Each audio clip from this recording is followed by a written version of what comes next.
Hello guys, Fuzz here and welcome to a brand new series. This is the Planet Coaster beta which was released just earlier today. I've been so excited to try this out. I'm a big Planet Coaster fan and you know there's only so much you can do in the alpha before you run out of content, so it's great that this new build is now available for us. And the game itself is going to be released also later this month. I can't remember the exact date off the top of my head, maybe the 17th of November. But most of the content now that we're going to get on release is now in the game, in the beta. Not all of it, mind, there's still stuff to come. And I'm sure that there will be more to come after release. But for now, we're going to see what we've got available. So I thought what we'd do today is just have a look at what we've got that's new, that wasn't in the alpha before, but is now available to us in the beta. So we'll start off just with a nice blank grassland canvas. As always, if you do enjoy these series and these videos, please don't forget you can support me just by hitting the like button and posting a comment as well, letting me know if you're playing along. And don't forget you can subscribe to the YouTube channel. That way when I do post new videos and new episodes, then you should get a notification just pointing that out. So I'm just going to go through a few things which I know is new in the beta. And as you can see, if you've got any familiarity with the alpha version, that there's some new shiny buttons to press and different things that we can have a look at. But the first thing I want to show you, and it's just a little thing, well, the first thing I want to show you is that there's a lot more rides, which is perhaps the most notable thing you can see when you hit this button. And also the roller coasters and track rides have all been separated into their own sections as well. We do, of course, continue to have the full workshop support, so we can continue to download other people's creations for rides, parks, buildings, scenery, etc. So, now when we put a ride down, it will automatically start playing with the appropriate music, which we can see here as the ride starts. And isn't this game just stunning? It really is. I really do like it. But one of the good features now with Planet Coaster is you can not only change the music to any other music in the game, but your own music as well, your own custom music. For example, I've got this fairground organ track. Just in case we wanted to change the fairground music around, now we can. See?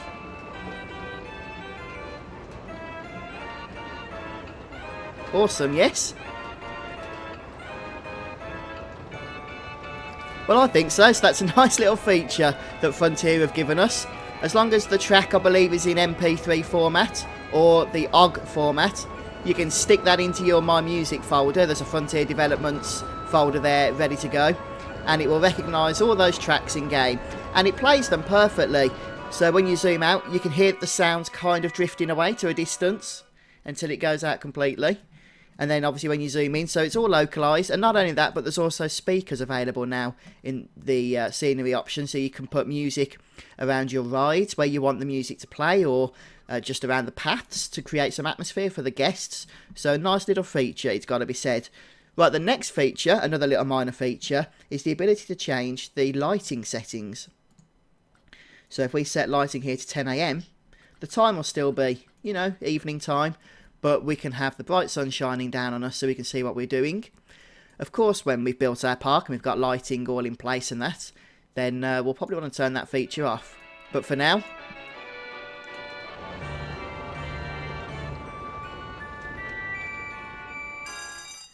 very good. Right, so what else have we got that's new? Well, let's start building. Well, let's have a look at this ride first of all, and just have a look at some of the features.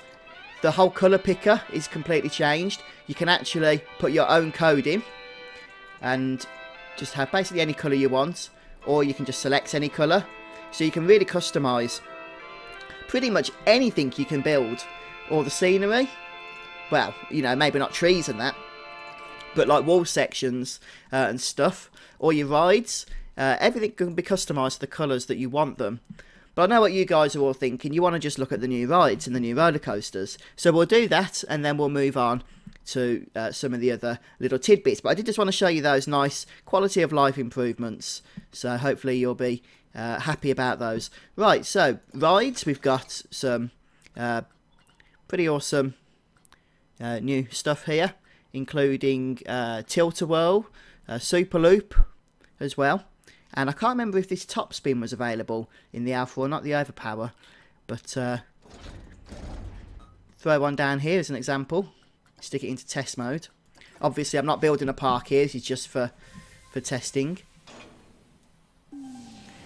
And as I say, every ride comes with its own soundtrack by default, which you can turn off if you don't want music playing, of course. Or, as I showed you with the carousel, you can add your own custom music. So, all these rides, by the way, are based on real-life counterparts.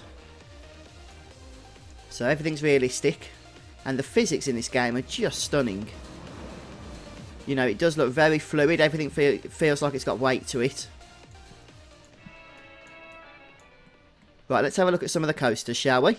Because there's quite a few new coasters now in the beta version. One of the coasters that I didn't see in many... Well, I didn't see it all throughout the marketing, but I did notice is in the beta here, is this free swing coaster. I mean, I've not seen one of these before, either in-game or in real life. So, I'm not sure exactly how it works. But maybe we can extend it so it's more than just one car long, which you can actually do, by the way. Now you can have multiple cars and multiple trains on the tracks, but you do need to have block sections in to do the trains. So at the moment we don't have any block sections, but if we just head over to maintenance now, then we can just have a look at this. I'm not going to bother building a roller coaster actually, so we'll just throw it in test mode and we can watch it crumble off the track. But that's an interesting ride. I've not seen that before, I've got to say. So, a couple of other new roller coasters that are available. There's a few new train designs for some of the older ones, such as the Junior coaster here now has a dragon variant. And I did actually go on a dragon roller coaster at my local theme park when I was younger. So, I can vouch that this is a real life ride once again. And we've got the good old mine train coasters, very popular attraction for families. You might want to build your Expedition Everest type ride from Animal Kingdom with this. And you've got your spinning coasters as well. This is the only variant of spinning coasters at the moment. And I believe this one's based off the roller coaster type that's found at Alton Towers and Chessington World of Adventures. But, you know, it's nice to see these type of non-traditional roller coasters making their way into the game as well. We've got the Monster, which is the wooden roller coaster, and we've also got hybrids as well. I don't know where they're hiding at the moment.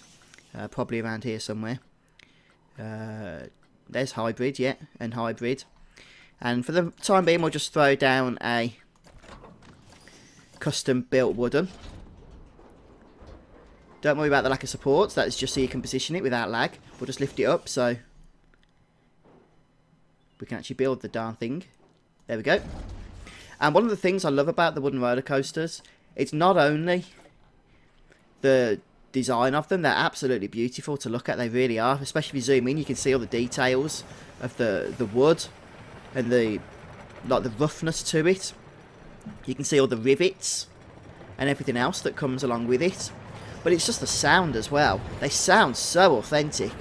I have to assume that they literally took microphones onto these real life rides in order to record the sound effects, because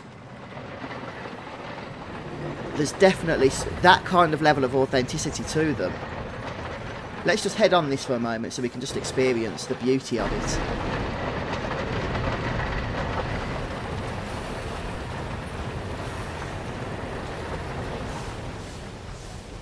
One thing I have noticed with this particular wooden roller coaster is that the chain hill is very, very fast. And the good news is you can change it. So I think whoever just built this pre-made wooden roller coaster set it to be really nippy. But I don't think I've ever been on a wooden roller coaster where you literally hoisted up at that speed. Maybe I'm wrong. But we can see there's block sections on this track, which is why there's two trains running around. And you can just see the details over on the posts there, can't you, as I was saying. And then just take in that gorgeous audio.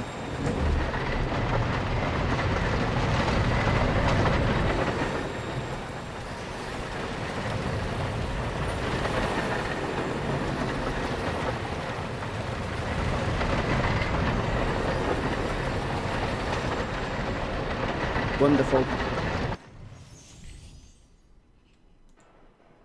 Okay, so the next thing I want to show you And maybe we can do this if we put one of the new rides down, say this waltzer style ride. And you can build your own, of course, buildings and enclosures for these things if you don't want them outside. The custom scenery element of this game is very strong with the piece by piece builder. If we just start testing this, and no doubt it will have its own music. The only thing I wish this had, which is something I can't remember when I used to go to fairgrounds when I was younger, is you'd have like an employee or a man just walking around spinning the cars for you. I don't know if anybody else remembers that. But anyway, yes, what I can show you is you can add your own ride sequences now to a lot of the flat rides. So there's not a whole lot of choice with this one here. You can make it go anti-clockwise and then clockwise, which is all fine and dandy. Some of the flat rides, such as the top spin for example, you can really create some quite intricate sequences, and it's not just for show either. It will actually affect the ratings of that ride by increasing the nausea, the excitement, the fear, etc., and those kinds of things. It will actually affect the statistics. And so depending on who you're aiming your rides at, you can have quite a lot of detailed adjustments, make some detailed adjustments. And look at this, just the detail there. You can see like how the metal's worn. And it needs a bit of a repaint, doesn't it? A bit of a reskin perhaps. And of course you can change the colours of all of these rides as you would expect through the customise menu. So you're not limited to what you are given by default by any stretch of the imagination. So a couple of things as well to add. Let's say that we have a path, and there's new paths now, by the way, you might have noticed that. Let's put a nice stone path down.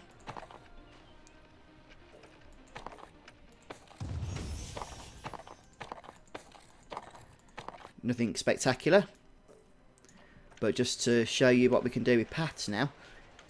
There's a way to set the grid up,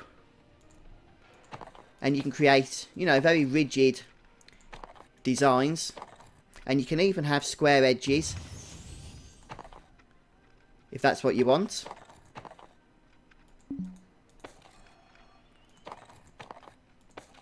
See? So you can do pretty much what you want with paths now, and if you need to get intricate with them, then you can have the on-demand grid to do so. So let's just connect this ride up to the exit. We'll just connect the exit path first of all. Nice and easy. And now if we go on to queues here, perhaps choose one of the nice new queues. I love this wooden queue. We'll build this and then we'll just have a look at that because I do like it. Look at that. Seamless connecting now from queues to your standard paths. You haven't got to connect at a ticket booth anymore. It's automatically added for you. You can of course build your own fancy entrance if you want to. But I really do like this wooden path. It's one of my favourite path textures. Let's try and get a nice close-in look at that. Very good.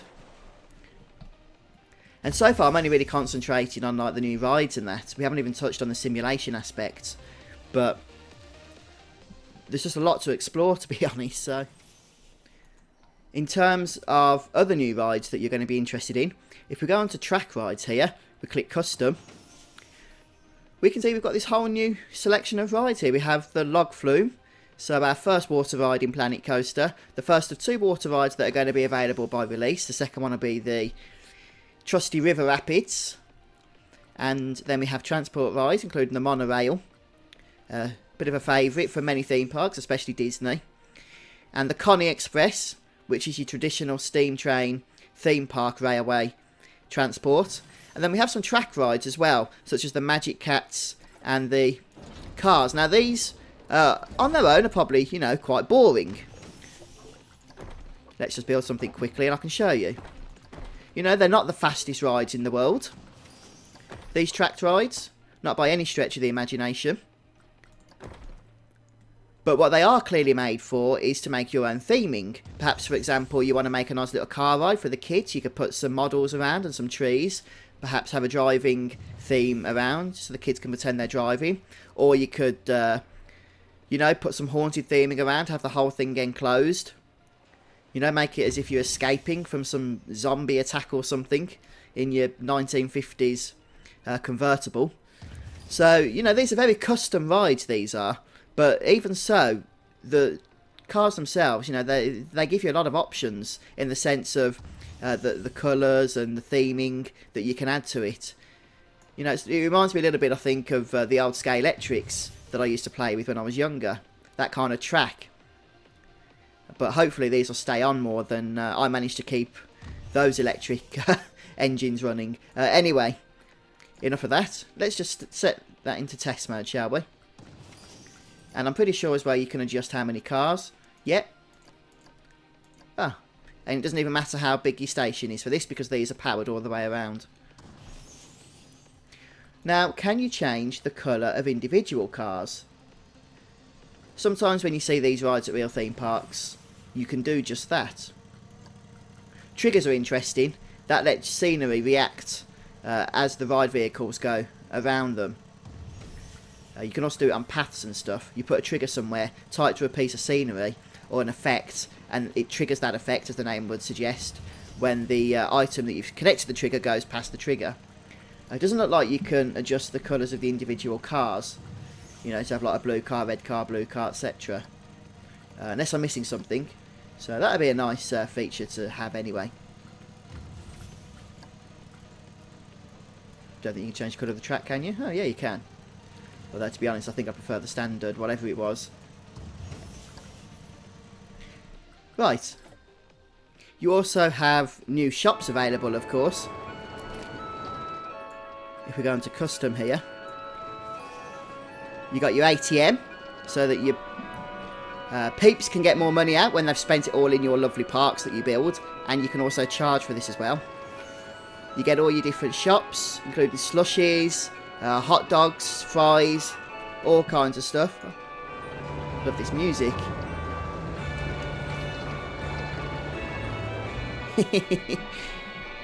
Nice little feature, that. Anyway, so you can have all these shops, of course, and there's also some blueprints included if you don't want to have to make your own.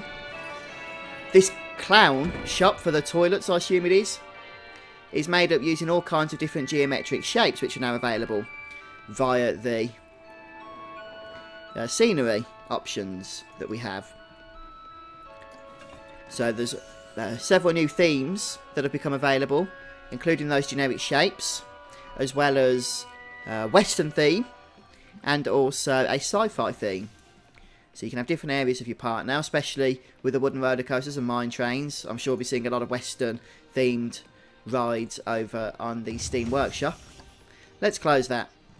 We're going through so many of those coaster cars that they'll have to keep making them for us. Anyway, if we have a look, there's, by the way, also loads of new trees and stuff that you might be interested in, and rocks and things of that nature.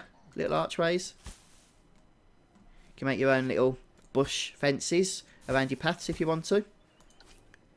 Yeah, just lots of little customization options. But let's have a look at some of the management stuff now. If we go into park management here, we have the overview. So a lot of these features aren't available in the sandbox version. But we have our statistics here and just information about the guests, what they're thinking, what our staff are thinking, are they happy, how many rides and shops and etc. do we have, along with some of the statistics. And you have your finances, along with the ability to take out loans. We can't do that in sandbox, but if you're playing a scenario or a challenge mode, then you can. And you don't have to pay too much attention to this if you're playing sandbox again, but you've got all these graphs and that, which will show your profits, your losses, your sales, your incomes, and your ticket prices you can adjust. You can even have family ticket prices if you want to. You can change the opening times of your park. And you can also select the maximum amount of guests that can come into your park. Now, this will be a great feature for those who are running on lower end systems and you don't want to, you know, be caught out with lag and whatnot. 10,000 guests is quite a lot. I'm guessing that's the maximum. Nope, apparently not. So you can have a lot of visitors in this place, and you know, even the highest end computers are going to struggle inevitably when you absolutely pack out a park with people, because every guest is a real number in the game doing its own thing, his or her own thing. They're not like they're just for show, they are actually part of the simulation. Research, which you'll probably know from the previous Roller Coaster Tycoon games, which is where you get to learn about new rides. Again, sandbox, everything's unlocked, we don't need it. Marketing, you want to draw people into your park, then you can actually start your own marketing campaigns, aim them at the right people. If you've got a lot of thrill rides, you're going to want to aim them at teenagers, for example. If you have a lot of kiddie rides, you're going to want to aim them at families. And that just shows you how your marketing's been performing. And then you have this nice new staff window where you can hire your staff. We have the janitors and the mechanics, along with a whole bunch of entertainers or mascots, which you can just scatter around the place. And you can limit, by the way, their patrol areas now, with a little item under the shop section. And look at that, I even get a gold mascot, which if you purchase the game after the Thrill Seeker, I don't think you'll get that. So, a little gold Coaster King. Isn't he shiny?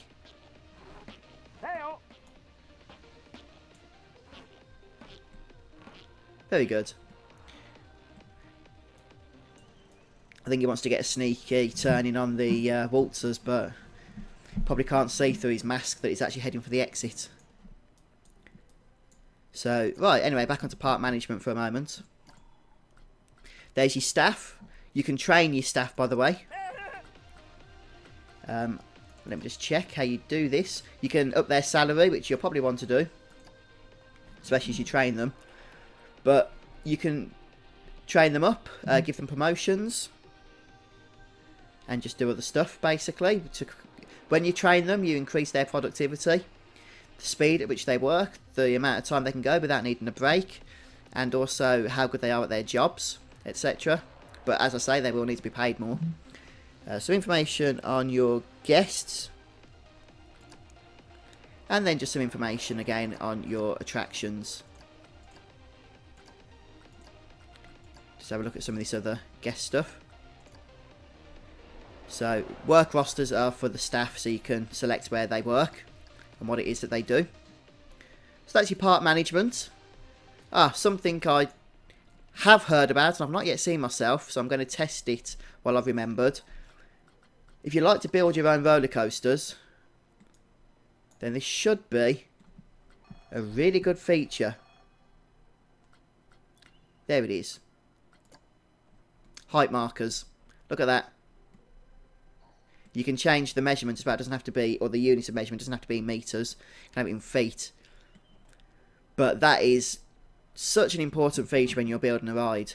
Don't forget, a roller coaster is purely physics based when it's racing around the track, which means when you have a big hill at the top and the coaster train's got a lot of potential energy, it's going to expend that energy, but it's going to lose some due to like air pressure and whatnot, which means that or air resistance, or wind resistance, whatever it is, which means when you build your next crest, it has to be shorter than 32 meters, or the roller coaster's not going to make it across.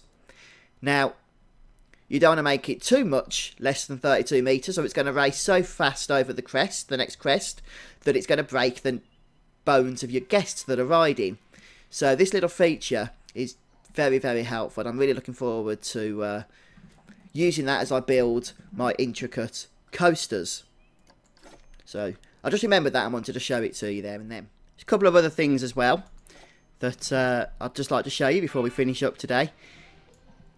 One thing I'll tell you about but won't bother showing you is you can adjust your paths now as well. I forgot to mention this.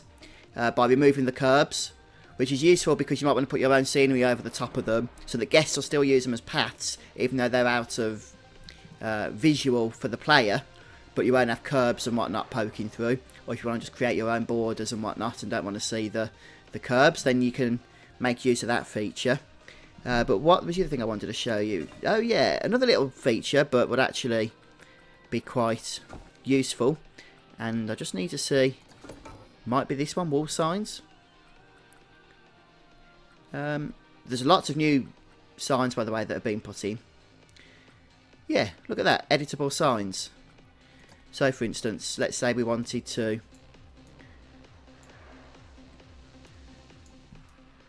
name our wooden roller coaster. And I'd probably put this in a slightly better place than I'm going to rush to do here. But let's say we put it there. Then we can put whatever we want into here. We can say, I don't know, call this Splinter or something. And change the colour.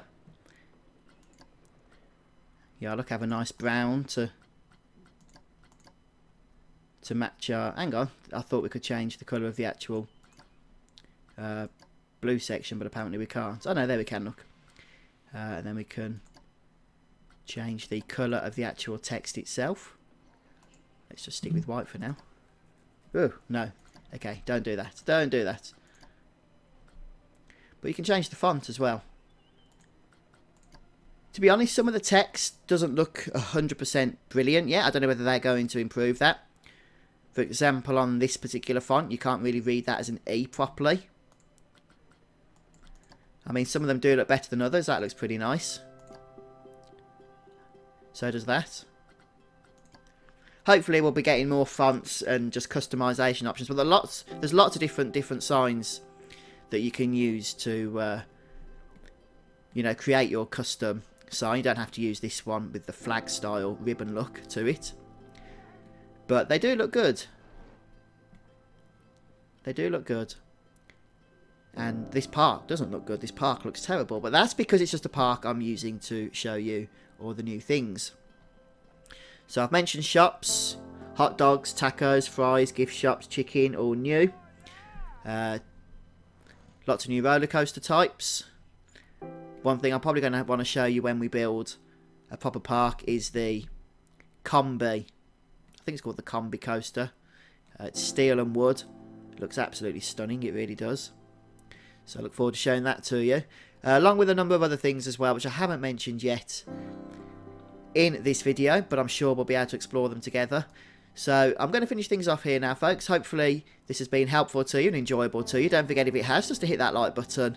And you can also check out my Facebook FuzzfingerGaming fan page as well. But thanks for joining me, guys. And let me know in the comments section if you're playing the new Planet Coaster beta, or, you know, release version of the game if it's a couple of weeks when you see this video. I'll see you next time anyway. Bye now.